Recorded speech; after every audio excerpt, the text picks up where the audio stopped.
ایک تو اپنی بندگی کا ذکر کیا ہے کہ میری بندگی کرو، میری عبادت کرو، اور ساتھ ہی واو عاطفہ کے ساتھ ملا دیا کہ ادھر میری بندگی کرو، ادھر ساتھ ہی والدین کے ساتھ حسن اخلاق اور احسان کے ساتھ پیش آؤ۔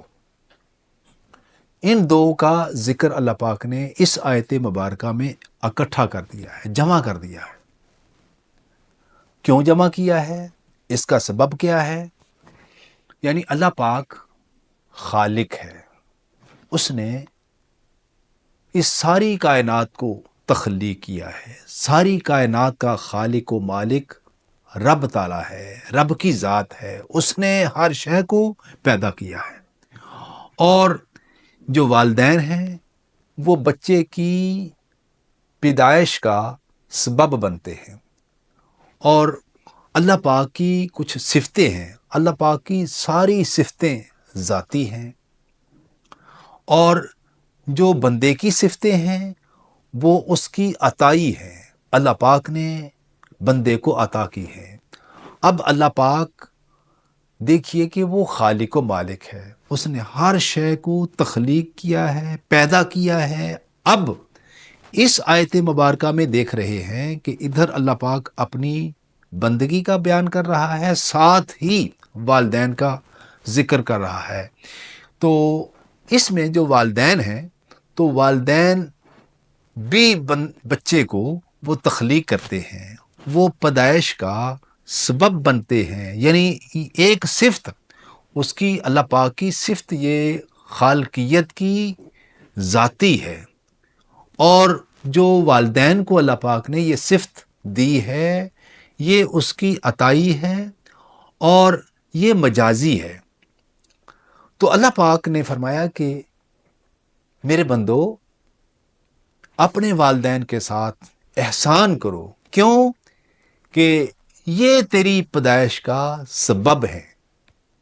جب بچہ پیدا ہوتا ہے تو اس کے بعد یہ سارا انعام و اکرام جو اللہ کی طرف سے ہوتا ہے وہ بعد میں ہوتا ہے، پہلے نہیں ہوتا۔ بچہ جب اس کی پیدائش ہو جاتی ہے پھر اس پر اللہ پاک اپنی رحمتوں کا نزول کرتا ہے، اپنی نعمتوں کا نزول کرتا ہے، اور سبب کون ہے؟ والدین ہیں۔ والدین کے سبب سے اللہ کی ساری نعمتیں بندے کو ملتی ہیں۔ تو سبب کون ہیں؟ والدین ہیں۔ تو ساری نعمتوں کا ملنا بسبب والدین ہیں۔ اور دوسری بات یہ ہے، دوسرا جو اللہ کی صفت کے ساتھ جو صفت بندوں کے اندر، والدین کے اندر اللہ پاک نے رکھی ہے وہ یہ ہے کہ جس طرح ماں باپ بچے پر انعام کرتے ہیں اور خدا بھی اپنے بندوں پر انعام کرتا ہے، یعنی یہ مشابہت والدین کے اندر رکھی ہے کہ اللہ پاک بھی انعام و اکرام کرتا ہے، اور والدین وہ بھی بچے پر انعام و اکرام کرتے رہتے ہیں، جیسا کہ حق تعالی بلا طمع اپنے بندوں کو پالتا ہے، ان کی پرورش کرتا ہے، ان کو خوراک مہیا کرتا ہے۔ یہ ساری خوراک اسی کی تو ہے پیدا کی ہوئی، یہ جتنی کائنات میں نعمتیں ہیں اسی نے پیدا کی ہیں۔ تو وہ نعمتیں جو اللہ تعالیٰ نے پیدا کی ہوئی ہیں وہ بندے کو مل رہی ہیں، اور دے کون رہا ہے؟ خدا دے رہا ہے، رب دے رہا ہے، لیکن بغیر لالچ کے دے رہا ہے۔ کوئی لالچ نہیں، اسے کوئی مانے یا نہ مانے، سب کو نعمتیں مل رہی ہیں۔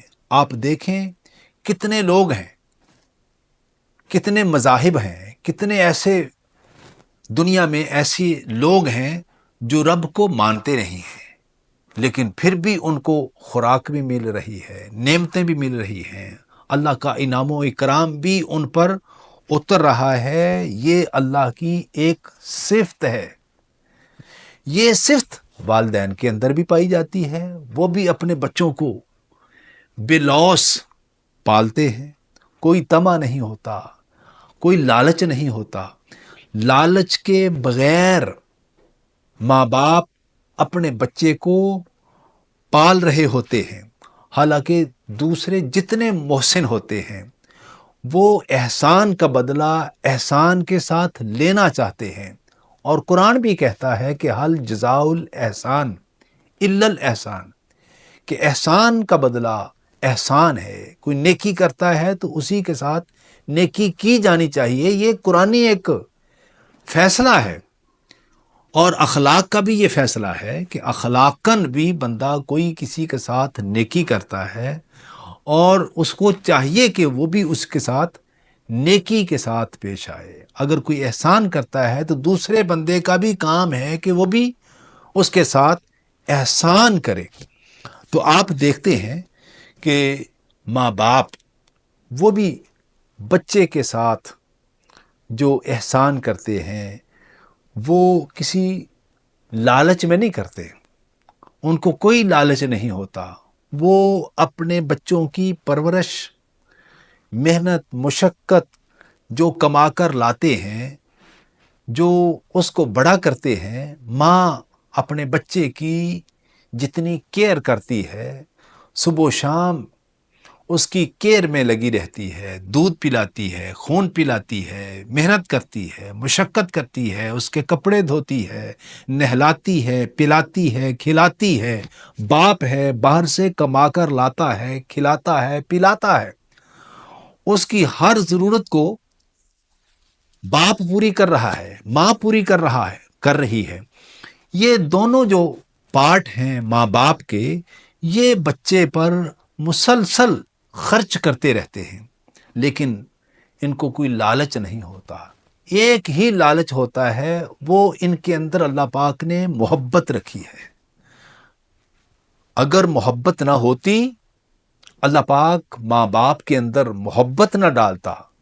دیکھیے، یہ محبت ایسی محبت ہے کہ والدین خواہ کافر ہوں، خواہ مشرک ہوں، خواہ وہ ہندو ہوں، وہ کمیونسٹ ہوں، کمیونزم ہوں، وہ کسی بھی مذہب سے کیوں نہ تعلق رکھتے ہوں، ان کا کوئی بھی مذہب نہ ہو، بھی اس کائنات میں آپ دیکھتے ہیں کہ کتنے لوگ ہیں جو مذہب کے ساتھ اٹیچ ہیں، اور کچھ ہیں جن کا کوئی مذہب نہیں، لیکن ان کو یہ بھی پتہ نہیں ہے کہ ہم نے مر کے کہاں جانا ہے۔ وہ سمجھتے ہیں کہ جس طرح کمیونسٹ ہیں، کمیونزم ہیں، وہ کہتے ہیں کہ انسان مر گیا تو ختم ہو گیا، آگے کوئی جزا سزا کچھ نہیں ہے۔ لیکن ایسے لوگ بھی اپنی اولاد کی پرورش کر رہے ہوتے ہیں، ان کے ساتھ احسان کر رہے ہوتے ہیں، اور اسے جوان کر رہے ہوتے ہیں۔ پتہ ہوتا ہے کہ یہ پراپرٹی ہماری آگے منتقل ہو جائے گی، لیکن ان کے لیے وہ جیتے ہیں، ان کے لیے مرتے ہیں۔ اس کا مطلب یہ ہوا کہ اللہ پاک نے انسان کے اندر یہ چیز ودیت کر دی ہے کہ ہر کوئی جس مذہب سے بھی کیوں نہ کوئی تعلق رکھتا ہو، کسی کا کوئی مذہب بھی نہ ہو، لیکن پھر بھی وہ اپنی آل اولاد اور اپنے بچوں کی پرورش بغیر لالچ کے کر رہا ہو۔ تو یہ صفت بھی اللہ پاک نے، جو صفت اس کی صفت ہے، وہ صفت اللہ پاک نے اپنے بندوں کے اندر یعنی ماں باپ کے اندر رکھی ہوئی ہے، جس کے سبب وہ اسے پال رہے ہوتے ہیں، جوان کر رہے ہوتے ہیں۔ اور اس لیے